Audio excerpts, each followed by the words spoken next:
We have a giveaway for today's video. It's a great pack of embroidery threads, so every time you like, share, or comment, you're entered for a chance to win a great pack of rayon embroidery thread so that you can make lace in every color of the rainbow. And speaking of that, yes, the great thing about making lace on your embroidery machine is you can have it in any color. You can have it in any type of thread: rayon, polyester, metallic, silk if you wanted silk lace. So you can make your own lace on your embroidery machine, and the thread is the key, because that turns out if you're doing a standalone embroidery lace design, it's all the thread. There's no fabric. We'll talk about that in a little bit. Let's talk about the supplies that you're going to need. First and foremost, of course, you're going to need some thread. So it's not true that you need massive quantities of thread to make lace. You can get quite a few pieces of lace out of a regular standard embroidery spool size. Now, if you're going to make a lot, sure, invest in a bigger put-up of thread. This is standard weight embroidery thread, and it is a 40 weight thread. Most lace designs are designed for that weight of thread. The one thing different, there's a couple things different, but when you're making your standalone lace, you're going to want to have a matching bobbin of the thread that you're going to use to create the lace design. Now, if you're using metallic, wind something in a close color. If you're using a standard embroidery thread, wind a bobbin. If it's a big design, maybe two of thread that's going to work to match. Now, it doesn't have to be the same color. It could be a different color if you want, but you're going to want embroidery thread, not embroidery bobbin thread in the bobbin. Now, just about any needle will do, because what we're going to do is we're going to be stitching through something called Washaway stabilizer that's going to go away. And it's not really a fabric. It's just like a hard jello, it's kind of hard to describe, but it kind of looks like a piece of paper towel. I assure you it is not. But this stabilizer goes away with water. I like this type, which kind of looks like a paper towel, and it is a Washaway stabilizer. You don't want to get it wet because you'll get some holes in it, so don't dribble anything on it. And if you live in a humid climate, or just about any climate, you're going to want to keep your stabilizer protected. You're going to keep it in some sort of a plastic wrap or something to keep humidity away from it. Now, there's another type of Washaway stabilizer, and it is it's a kind that's kind of clear. Notice I have mine in a protective plastic bag, and it kind of clear. It kind of looks like let's go to plastic wrap. Now, you can make lace on this. I have not had as good a results as the other type. Do I use this for when I'm making lace? If I'm stitching a lace on a regular piece of fabric, in other words, I'm using fabric and I'm stitching a lace design on the top of it, and yes, you can do that. I lay this on the top of the fabric, kind of as a topper, and it keeps those threads kind of popped up, and it kind of keeps it to look like you're having a piece of lace laying on the top. All this information is in your handout. I have a handout with all these different supplies that I'm going through and some tips and techniques for making lace. So go ahead and get your handout. If you look in the description after the video's done, there's a little link to go to a landing page, and my handout's going to be there. Download that, and it's going to give you all kinds of tips and techniques from what I'm talking about today. Now, you're going to want to use a regular needle. Is going to be fine, but if your lace is kind of dense, sometimes lace will get kind of dense when it's creating its standalone lace. If you find that you're having thread breakage, then you might want to use what's called a titanium needle, and this needle has a very slick coating. Sometimes thread breaks because heat builds up on the needle, and the heat will literally snap the thread. So a titanium needle, if it's going through some thickness like your lace may be, give it a try with a regular needle first, but you might want to try a titanium because it keeps the embroidery needle cool and it won't snap your thread. Now, if you are using metallic thread, and you can totally make metallic lace. It's so awesome. I'm going to recommend a Metafill needle. This needle has a bigger eye to let that embroidery, that metallic embroidery thread flow through it. So don't forget, if you're going to use metal, just about metal for any kind of embroidery, you're going to want some Metafill or metallic needles designed for doing metallic. If you are doing metallic, I'm going to recommend a really good quality metallic thread. This is Floriani, and you can get it in a whole bunch of different colors. I have had excellent results with this Floriani metallic thread. It's a polyester thread, and it is made in Japan, and I've had great results with it. So get a good quality metallic thread if that's what you're going to do. Also, I've had some actually kind of fun results making lace with a variegated thread. Not every design is going to work great for that, but you might want to try out your design. You can get some really fun effects doing that. So now, let me talk about the different types of lace designs. There are designs that are lacy. In other words, look at the back of this jacket that I'm doing here, and you can see this design looks pretty lace-like, right? Well, it's just kind of a lacy design. It is meant to be sewn on a fabric, and it's not meant to be a standalone lace. This is a standalone lace, this butterfly. It's just thread. The Washaway stabilizer has gone away, and it stands up on its own. When a lace design is specifically digitized to be stitched to create a standalone design, it's going to create a base layer that helps that thread hold together. If it doesn't have that, what you're going to do is you're going to wash away the Washaway stabilizer, and the thread's just going to end up in a puddle. So you have to have a design that's specifically designed to create standalone lace. What if you have one and it's not designed for that? Well, you can stitch it on a base layer of a netting fabric. So this is something called English net. I could have also stitched it on a tulle, which is like bridal veil, and that's going to provide the base that the stitches are going to hold up on. So if you want to check out your design, you're going to, when you get it, when you stitch one out, you can do a test and make sure it lays that base layer down. And I'm going to show you that in just a second. So I think we've covered all the supplies. The only other thing, and I'm going to show you that in just a second, this is going to be a cool trick, is you're going to want some little bit thicker pins when we get to stitching this. So let me show you what it looks like when you're stitching a design that's going to end up to be a standalone lace. Come on over and let me show you what that looks like. So here is my butterfly. I've stitched half of my butterfly, and you can see this part is pretty much the lace, the way the lace is going to be. But I want you to see over here, because I stopped the machine to show you. This is the framework of thread that these stitches form on. Without this, this butterfly is not a standalone lace butterfly. And I also have on here, I filled up the hoop with some other things because I want to use all my Washaway stabilizer. This is a fun design, and it's going to be a piece of lace jewelry, which is kind of fun. Here are the two different earrings that you're creating. These all get stitched together. That's kind of neat, I think. But let me tell you a little bit about my trick for putting the stabilizer in. Now, this is 2 layers of that Washaway stabilizer. It's the kind that kind of looks like a paper towel, although it's not.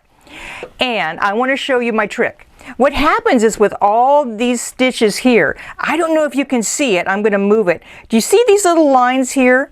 What's going to happen is as this stitching, it's going to want to pull the stabilizer in from the edge of the hoop, and we don't want that. So here's the cool technique. What you do is when you hoop your stabilizer, you're definitely going to want to hoop 2 layers, tighten up the screw down here, make sure it's pretty tight, don't break it, but you want it to be fairly tight so it's held nice and securely in this hoop. But what I also do is I come to the side and I take a pin that's a little bit thicker, and I actually give the pin a little bit of a bend, and I insert it right along the edge of that stabilizer. right along that outside edge of the hoop. Now, when this stabilizer, with this design stitching on this stabilizer, and it wants to pull it in from the side, I have a stopper right there, and it can't do it. So that's a pretty cool trick, I think. So now, let's get to finishing this butterfly. I'm going to finish this out, and then what we're going to do after this stitches is I'm going to show you how we're going to take away the stabilizer at the very end, and we're going to hoop something that's not meant to be a standalone design. We're going to stitch that on net, and we're going to see what that looks like, because you can make a non-standalone lace design. You can do one that's traditional, so a traditional embroidery, and we can make it into some lace. So let's finish stitching this butterfly. I have the other half of it to go, and when we come back, we'll take out that stabilizer, see what that looks like, and we'll do another design that's not meant to be standalone, but we're going to trick it. So let me get started with this butterfly.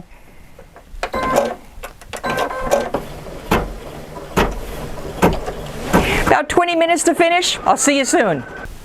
So I just finished stitching out that butterfly. It turned out pretty cool, and you can see, I'll show you up real close, but you can see it's the same on both sides. So let me show you that over here at the close-up. So there's my right side of my butterfly, and here is the back side of my butterfly. It's a two-sided piece of lace. So the next thing we're going to do is we're going to take away this Washaway stabilizer, but I want you to notice one thing. See how it keeps trying to pull it in from the side? Why is it a big deal that that doesn't happen? Well, there's very tight tolerances on standalone lace. If this had pulled in just even a millimeter, this part here would not match when it tries to join in. Remember, it's building a bridge and laying the stitches on the top of it. And if one of those little pieces of the bridge gets out of place, then the whole bridge falls apart and you're jumping in the river. So that's why you want it to stay really tight. Can you use this trick on regular fabric? Well, on a regular design, if the fabric you're stitching on is tolerant of having a hole put in it, or if it's strong enough that you could put these pins on the side, yes, that trick works to help things stay. Remember, you're going to tighten up the hoop first and foremost, but I wouldn't use this trick on, say, silk chiffon or something that would be easily torn with these pins on the side. So that is a trick that you can use. Now, how do we take off this Washaway stabilizer? So this Washaway stabilizer does go away in water. And to do that, I have my my design. Now what I did is I took it, this is one I did before obviously, I took it out of the hoop, and you're going to trim away most of the stuff that doesn't look like a butterfly. And what we're going to do is then we're just going to dip this in water. When you dip it in water, and I have a little bowl of water right here, you submerge your butterfly in water, and that Washaway stabilizer is going to pretty much dissolve almost right away. Warm water works best. Now the one thing about this is, if you want it to remain and have some body to your design when you take it out, then you can take it out right away of the water, let it dry, and the little bit of the stabilizer liquid that remains in is going to add some body to it. If you want it to be very, very soft, then what you're going to do is you're going to leave it in the water for longer. I've even heard people that have left it in warm water overnight, and when they take it out and they rinse it, most of that stabilizer's gone away. And of course, you'd use a bigger volume of water than I'm doing here. So let's see what we did. Let's see if we got most of that out. Get it dry on my little paper towel. And then most of that stabilizers came out right away. Like I said, if I want this softer, I'm going to let it rinse a little bit longer. Now, one thing I wanted to also make sure of is, I keep talking about the Washaway stabilizer that looks like paper towel. It's not paper towel. I want to be perfectly clear, it is not paper towel. And then that topper that looks like plastic wrap, it is not plastic wrap. You have to use regular stabilizer, and those kinds of stabilizer are listed in the handout. One thing I do want to warn you about, though, is there's another type of stabilizer that looks a lot like this Washaway, and it's this no-show mesh. And if it's dark and you're digging stabilizer out of your bin, you might get kind of confused Ask me how I know. So you don't want to use no-show mesh. You do want to use the Washaway stabilizer. So that's just a warning. Now what we're going to do is I'm going to go to the machine. I'm going to show you some features on the Vesta that I think are really key for really making this lace, and the features of the machine are going to help us do a great job. But I also want to say that when we come back after doing this next design, we're going to attach our lace to some denim. Don't forget, I haven't forgot the denim parts. So let me go to the machine. I want to show you some features on the Vesta that I really think are going to be helpful when we're doing our lace. Now, over here at the machine, let me get my little pointer stick. I brought up a little design, and this is one of those little jewelry designs. These are not built into the machine, but there's a separate Anita Good Design lace jewelry pack. There is one of the little designs, and I'm going to hit add. I'm going to go to my machine and bring up, I have another one set into the memory. So here's my two little designs. Now remember, with my little trick with the pins on the side, I can load up the whole hoop with these, and I can make a ton of stuff at the one time.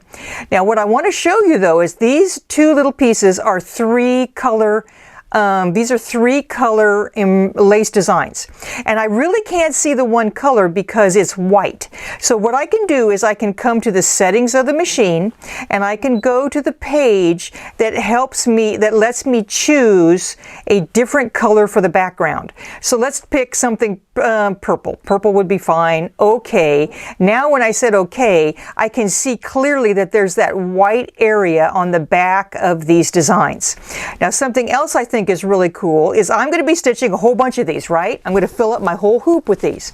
When I come off to edit end and I come into where I can move them around, the Baby Lock Vesta has a grouping function, and that means so all one color first, so all the next color first, so I'm not changing thread a bunch of times. Let's see what that would look like. When I go to embroidery, it does all the white parts, all the red parts, and it's going to do also all the blue parts. So I'm not changing my thread every single absolute time. That's another really great feature that I really, really like. So I want to show you something else. We're going to do a design that's not meant to be a standalone embroidery, and we're going to do it on that netting. So let me come back. I put that in the memory of the machine so I know where it is. This happens to be though a built-in design. So let's go back. Yes, it's okay. I want to pull up from the memory. It's in exclusives, but I wanted to make sure I found it fast for you. Here's a design that's built into the machine. Pretty cool, right? Now you can see, especially because I have that purple background, this has a background and it has like this lacy design over the top. So let me go and pull it up a little bit closer. Then you can see there's stitching in the back, and then there's this lacy design over the top. Well, that's a lot of stitching in the background, and it's not meant to be a standalone design, even though that background is covered. So I'm going to say okay. Now, when I go to edit end, what I'm going to do, I'm going to come into embroidery. I am not going to stitch this background. Do you see how the machine's going to show me this background that's a whole bunch of stitching? 47 minutes. That's a lot of stitches, my friend. I just want to do this part here on my piece of netting. So what I'm going to do is I'm going to hit plus, go past that first color, and you can see now it's just going to stitch this second color here, which is the part that I want, and I'm going to use my netting as my basis to put these stitches on. It's going to look more like and I can make this an all-over lace if I want. So let me put this on the machine. Now I've done my trick, because remember, even though this is a design that's going to be stitched on this lace, I still want everything to kind of fit and match. So I put my pins on the side. I've really tightened up my hoop. I've put a matching bobbin in the machine that matches my lilac color that I'm going to do. So I'm doing a lilac thread in the top, a lilac bottom. There's my design. Lower the foot. Everything seems to be good to go. What I'm going to do is I'm going to stitch this out. Boom.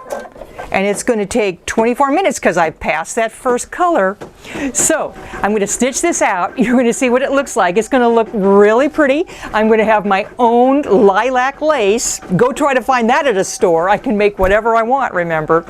Now when we get back, we'll finish this up, and I'm going to show you a really cool way. Don't forget, we want to put our lace on our denim or wherever you want to put it. I have a really cool way that you can either sew it or put it on, and you're not having to sew it. You're going to want to see this. Let me finish this. I'll be back in another 24 minutes. Talk to you soon. I finished off that lace, and I took off half of it so that you can see. It was a Washaway stabilizer sandwich, right? And then there's the lace that's in the middle, and it turned out really nice, right? So I wanted to show you a couple ways to put this lace either together or on your project. Now remember that little piece of jewelry that I made? That little tiny, it was like lace jewelry. And so what I did is I took this jewelry, and I noticed I cut away the Washaway stabilizer, but I didn't remove the stabilizer. So here's a cool little trick. What I did is in the instructions they want you to put a junk ring here, but I want to sew it together. So what I did is I took a little Q-tip, and I got this one part wet on the side to take away the Washaway stabilizer there.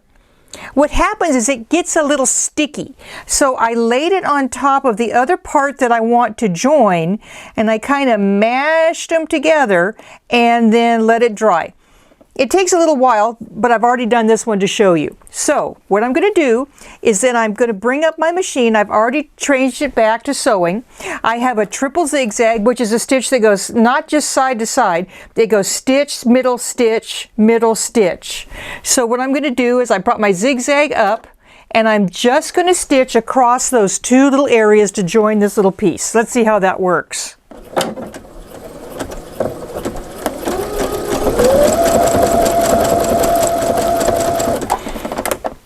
Because I left that Washaway stabilizer in, I have this little fussy thing that didn't get really fussy, and pretty much good to go. And I'll just join the rest of my parts. Now remember, in your handout, I'm going to give you this information.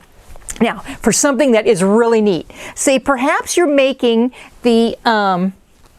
your lace and you want to put it on your denim, or you're putting it on the leg of your Levi's.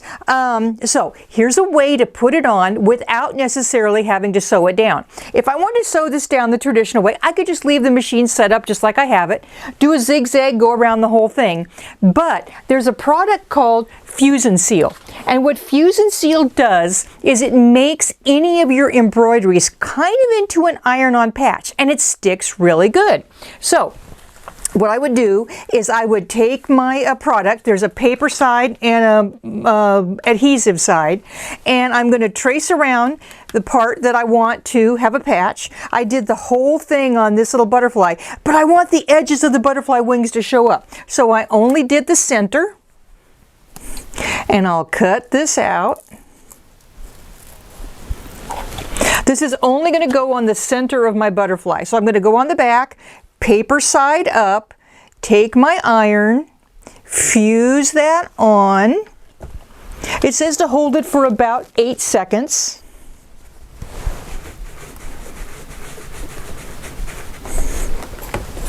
When I take that off, make sure it's nice. Looks like it's good to me.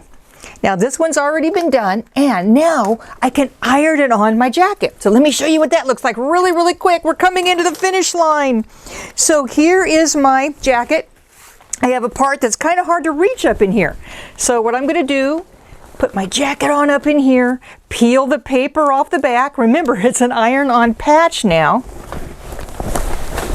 Lay it down, get my mighty iron. It's a little awkward trying to show you, but boom, iron that on down.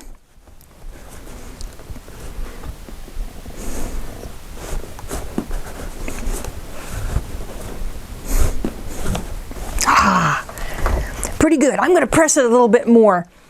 Remember, you could take any embroidery and put put it wherever the heck you want. Shoes, anywhere. Oh my gosh, now you can put embroideries on where you thought you couldn't put them on before. Books, shoes, whatever. Anyway, I hope you enjoyed. Thank you for joining me today. I hope you enjoyed the Vesta and I taking you on a little tour of lace. I'm going to throw it over to George. Thank you for watching. I think maybe that you might want to put lace on a little bit of denim. It's really a cool look. Thank you for watching me today. I'm going to shoot it to George and see you next time. Thanks, Cathy. Once again, that was a great presentation. Don't forget to click on the link to download Cathy's guide on that incredible project. Now, every once in a while, a machine's introduced to the industry that really offers high performance at a great value, and that's the Baby Lock Vesta. Not only is it a great sewing and quilting machine, but it also is an incredible embroidery machine. The embroidery features include a hoop that's larger than 10 by 6, and it has a wonderful color touchscreen. And look at this beautiful embroidery. Plus, it removes the jump stitches, and it even has a special software program that sends your design via Wi-Fi right to the machine. Now, that's not all though. For a sewing machine, it has the automatic fabric sensor that senses fabric from heavy denim to sheer fabric to working with elastic or even a ribbing on a collar like a t-shirt knit. But quilting features, it actually will sew in different directions. We have some designs that are incredible for going down the sashing border. It has an automatic 1/4 inch so you can do your piecing, plus all kinds of wonderful decorative stitches. So as you see, this is an incredible sewing, quilting, and embroidery machine. Now, we have a very special buy on this machine. This machine has a manufacturer suggested list price of $59.99. But right now, it's on sale for $39.99, and we're including free shipping across the country, as well as interest-free financing is available. I want to make a very special offer for those who are watching Sewing Tech Talk with Cathy, and that is with a mystery bonus. Why is it a mystery bonus? Well, I don't have a lot of them, but I want to make sure those who are contacting me, all you have to do is mention Cathy, our Sewing Tech Talk with Cathy, and I have this bonus value that is incredible. So give us a call at 1-800-865-9664 and discover how easy it is to get an incredible sewing, quilting, and embroidery machine. Bye for now.